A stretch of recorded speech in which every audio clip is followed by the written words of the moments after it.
lumière qui lui apparaissait. Et ça, c'est le miracle qui s'est fait juste après sa résurrection. Après la résurrection de Jésus-Christ, il s'est vu aux disciples la première fois. Ils étaient enfermés dans la chambre haute, dans une chambre, parce qu'ils avaient peur. Il est apparu à eux, il dit, voici, mais voici. Il dit, ah bon.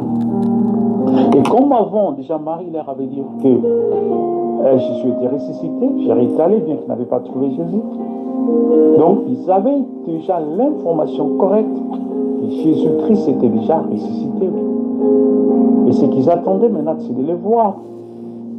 Et quand il est apparu, bon, ce jour-là, Matthieu n'était pas là. Thomas, pardon, n'était pas là. C'est pas Matthieu, c'est Thomas. Thomas n'était pas là. Et la deuxième fois, Thomas a dit, moi, je croyais seulement si je touche, je vois, pour moi, c'est mains, peut-être c'est un esprit qui nous apparaît. Il faut que je touche à ses mains et à ses pieds. Quand je suis venu, il dit, Thomas, pourquoi tu ne crois pas? Mais voici, viens toucher.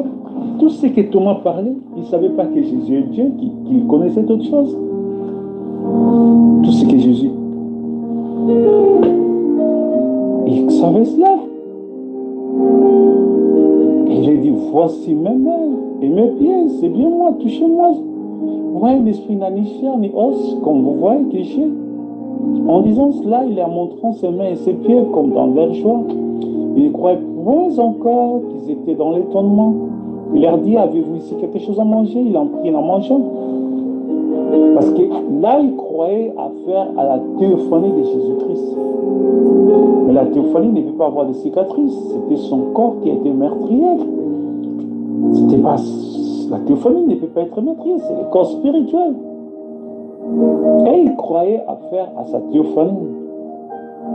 Mais c'était le même Jésus-Christ, le même hier, aujourd'hui, éternellement, le même Jésus qui a marché dans la chair, qui était ressuscité.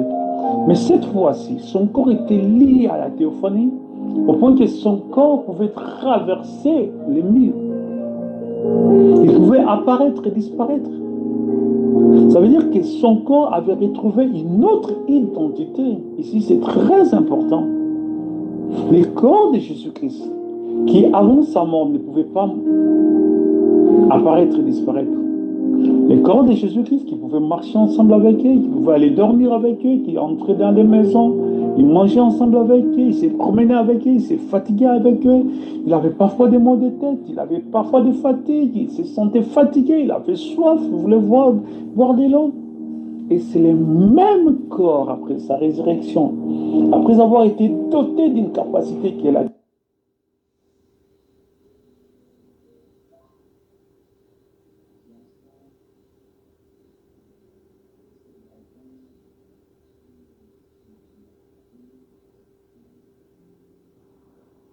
Amen.